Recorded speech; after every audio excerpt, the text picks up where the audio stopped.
Ladies and gentlemen, it's currently 12:03 in the morning right now. I need to be asleep. I need to be in bed, but I got to get this video off. I have the utmost respect. I repeat, the utmost respect for Errol Spence Jr. right now. Errol, I'm like for real. Errol has made me a huge fan over the last couple of days, man. Like for real, for real. I already was a fan of his boxing ability. I was a fan of how exciting he fights, the power he displays, and I just feel like he was just an exciting up and coming fighter that the world needed to pay attention to more. And that was proven Saturday night after he put on a masterful clinic. A masterful clinic. Like he put a beat down on Mikey. He put a beat down on Mikey worse than Manny Pacquiao put a beat down on Adrian Broner. It was much worse than that. Like I said before, I only had Mikey winning the second round. One round. Many other individuals had Mikey losing all 12 rounds. For real, for real. It was just that lopsided. But with Errol Star shining bright, like for him to still be vocal and not go into this submissive mode and not speak his mind because he got a lot of fanfare on his side and he don't want to say the wrong things to turn off different crowds to him, he comes out and speaks his mind against Oscar De La Hoya. Yes, he spoke his mind out against the Golden Boy. After the Golden Boy, Oscar De La Hoya made a pitch to him. And Oscar says, "Congratulations on your victory. If you want to make some real money, let me promote your next fight on DAZN." To that, Errol Spence responds, "You don't treat black fighters well, brother." And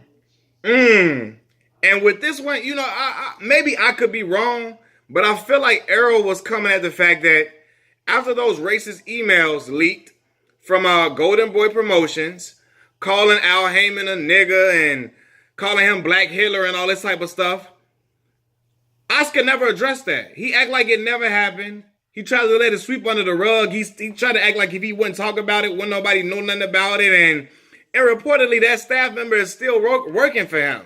So you got other individuals that work for you, that work for your promotional company, that feel that calling Al Heyman a nigga. You got black fighters fighting under your banner.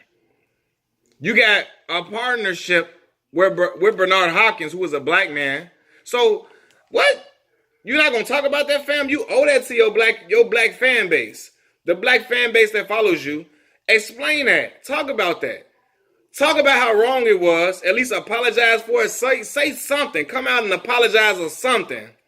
You know what I mean? But he never did, and nobody never called him out about that. Nobody really said nothing about it. For real, I remember at that time Zab Judah snapped on Oscar. He snapped on Oscar about some stuff like that. But Errol's using his voice, and he not shying away from it. He not scared. He not scared. He not going to let the other people, all the fanfare, he's not going to let the newfound fans that he has say, "I'm not going to be a fan of you because you talking about racism. Don't talk about stuff like that. Don't talk about that. Don't talk about that." All that, like, nah, F that. We're going to call a spade a spade. We're going to talk about it. We're gonna get this all off our chest. We're going to let it be known that you should have spoke out about that and you didn't. You didn't. So what's up with it? What's up with that? You know what I'm saying? So when I see stuff like that, that makes me have a tremendous amount of respect for Errol Spence Jr. Tremendous amount of respect, man, because I love a champion who isn't afraid to speak his mind and who is on code. He's on code. And he's willing to call out BS when he see it, no matter what the consequences are. Because right now, a lot of guys would have been more, I guess, shy. They would shy away from saying these type of statements because they don't want to turn off a fan base that they just gained Saturday night. He gained a lot more fans Saturday night after that beatdown he gave Mikey. Seriously, and I respect the hell out of Mikey Garcia. I feel like Mikey's a talented fighter. I feel like he's still got a great future in boxing, and I feel like he has a whole lot of heart because he didn't go down after he took so many vicious body shots. He, like, all that damage he took, and he still didn't go down, so I respect that man a lot. And he was willing to take this type of challenge. So I'm going to take my hat off to Mikey. But at the same time, Mikey couldn't do nothing with Errol. For real. Like, I'm like, being real, bro, like, he really, He disarmed Mikey with a jab. Seriously, jab, left hand. Jab, left hand. Like, it was relentless, man. But after a performance like that, where he got everybody that never probably even talked about him talking about him, a lot of people would have just played it safe and say, you know what, I ain't going to talk about nothing like this. I ain't going to say this. I don't want to ruffle any feathers. I know that Oscar has a huge fan base, and I don't want to upset the fan base that Oscar has that's now following me. I don't want to say the wrong things because I don't want to get called out for pulling the race card. I'm not going to talk about that because people going to tell me you shouldn't talk about that, and all you black fighters do talk about race, and nah, what's up? I'm going to speak on it because it got to be addressed. Oscar never said nothing about those emails coming from his promotional team. So you got black people fighting for you. You working with black men. He should have said something about it. Another reason why I respect Errol Spence, because at this fight, he had his homeboy from Dallas, Texas, Yella Beezy, walk him out to the ring. He had Yella Beezy walk him out before. He could have used this big venue. You know, look, Jerry Jones in the house, fighting. Come on, man, in the arena like that? Seriously? In front of that crowd? With everybody watching, because everybody was anticipating this fight because Mikey has a huge fan base. Probably even more huge than Errol's, for real. Errol gained a lot of those fans last night. He gained a lot of fans last night, for real. He gained a lot of fans, but this fight was huge. It was huge, and still, he brought out Yella Beezy. He could have came and tried to get a big household name. He said, no, I'm going to keep it with my boy, my friend, my dog, and I'm going to put it on for Dallas. And I'm looking, for real, when I watched that fight, and I thought Errol had an HBCU band with him. When I saw it, I thought there was a college band. Shout out to my HBCU band, NVSU, Mean Green Marching Machine. Shout out to them Delta Devils. I like that black band, them drum majors, they was killing it. That was his high school band. But to have Yella Beezy coming out, that's on me, baby. A lot of people that really watch boxing never even heard that song before. I went to go check out the song because I was just that amped up. I'm like, I got to go listen to the song again. I'm looking at the video. A lot of the comments flooding in. I'm here because of Errol Spence. Errol Spence brought me here. Yella Beezy gained a whole new type of fan base he ain't never had before. People probably downloading this song, getting it off iTunes, checking him out because Errol put him in position to showcase that song. The song is already fired by itself, but Errol stayed true to the game. Look, I'm going to get my boy, man. I'm not going to go out here and get some big name dude that everybody know and try to make it like this. No, I'm going to get my dog. He going to walk me to the ring like he been doing before. And kept it within close friends and family, kept it Dallas, and that's real. I respect that, man. I respect Errol, man. And Errol's not scared to speak his mind. Once again, Errol speaks his mind and talk about things that he sees and stuff that he had a problem with. Specifically calling out Sugar Ray Leonard. Sugar Ray Leonard and Mike Tyson and how he felt disrespected by the fact that they picked Mikey. And it wasn't just because they picked Mikey. He said, and I'm not going to quote. I'm going to give you, I don't have the quote. I'm going to give you a synopsis of what he said. Basically, he said, you don't see fighters from Mikey's ethnicity, from Mikey's ethnic background, Mexican fighters, picking anybody but Mikey. You don't never see that hardly. You know what I'm saying? If he does, it's the former Mexican fighters, they all picking Mikey. And you see guys like Sugar Ray Leonard and Mike Tyson, they pick Mikey as well. Now look, you don't have to pick Errol just because he's a black man. You don't have to do that.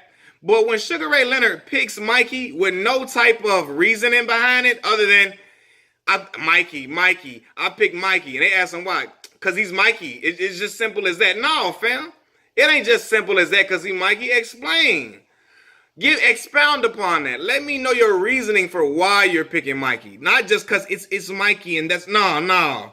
What's up? Say what you mean. Are you picking Mikey to appease a certain group of people?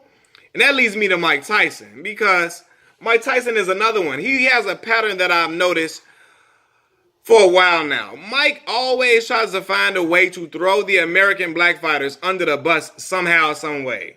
And I'm like, what is it? What is it with Mike? I don't understand it, bro. I really don't. Because he did that to Deontay Wilder when he called out Deontay and said, when they asked him about Deontay, and he said, anybody can knock a fighter out. My son can do that. That's disrespectful as hell. Deontay has knocked out, 39 guys? Is it 40 or 30? 39 guys. And that ain't no luck.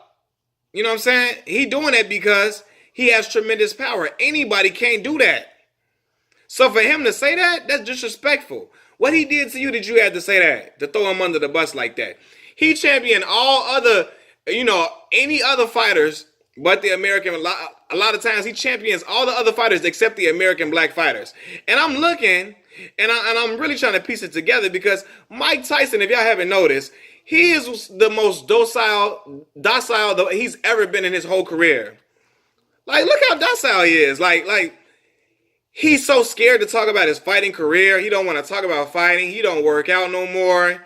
He's ashamed of his career. And I understand. He has a lot of grief that came from his career because, the fighting put him in position to do a lot of drugs because he had a lot of money.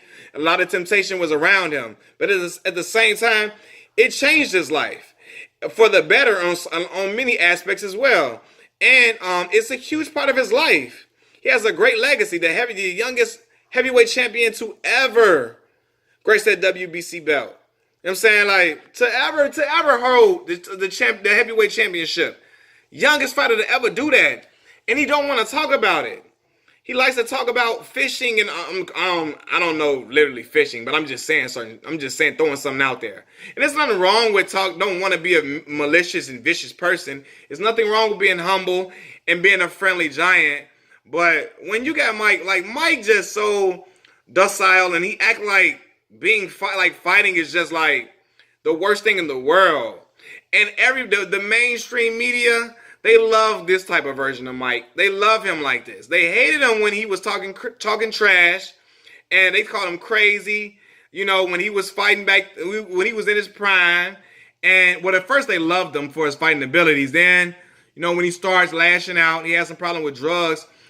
They started talking about him bad and how he's a monster and all of this, and they hated what he stood for. Now that he's so meek and so like when he's so the opposite of Iron Mike Tyson, and he's just this docile figure. Now they want to love him and praise him. Now they do that, and I'm like, it's like Mike goes out of his way to just hate everything boxing now. And I'm like, who are you trying to appease, brother? Are they making you do this? Are you trying to appease the elites? If you notice, I know what Mike's financial status was, the financial troubles he was having. I don't know what his financial status was, but I knew of the financial troubles he was having because it was documented and blasted all in the news. So I'm like, are you trying to appease people? A certain group of people by acting like this so you can get some checks? I don't know, brother. But you steady throwing out all these black American champions, throwing them under the bus all the time like you hating. Like, come on, man. And I was a huge Mike Tyson fan growing up. I watched those fights with my uncles. I was a big fan of his. But it's like, he always throwing dudes under the bus. And I'm like, come on, Mike. As great as Mike was, Mike lost a lot of the big fights that he had. So for him acting like that, throwing dudes under the bus all the time and intentionally throwing the black fighters under the bus, I'm like, come on, what? But look how Mike act now, man. Look how he act. Like, they love that version of Mike. And they love that for a reason. But anyway, man, Errol Spence makes me so proud, man. I'm so proud of that brother, man. To put on a great boxing clinic like that and to still never be afraid to speak his mind. He is what his nickname says, the truth. For that, the truth. Because he going to speak his mind. He going to say a lot of stuff a lot of people are afraid to say. Including individuals like Floyd Mayweather. He going to say things that he afraid to say. Because a lot of people are scared of alienating a certain crowd. Errol Spence, Deontay Wilder, like, it's going to be what it's going to be. Either you with me or you against me. What's up? And I respect a dude that's like that, man. What else Errol say, man? He say, they never been for the culture. Always against the grain. Speak on it, Errol. Talk that talk. Nah, family. Now I got this spotlight on me. It's shining bright. It's clear that I'm going to be one of the next dudes up and coming. Let's talk about it. Let's talk about this, man. And he capitalizing on this, man. He called out Manny Pacquiao for a reason. He know that fighting Manny and beating Manny gonna take his star power even higher. And he gonna get on his LeBron James and say what he wanna say and be a true boss. What's up? Errol's not a disrespectful guy. He's humble. He's respectful. So I don't understand some of the hate that he gets, but he gonna get it now, especially for calling out Oscar De La Hoya. He gonna get it now. But it is what it is, man. You ain't gonna you ain't gotta like him. I'm like this. You ain't gotta like me either, but you gonna respect me. You damn sure gonna respect me, and that's how Errol feels, man. Salute to that young brother, man, for real.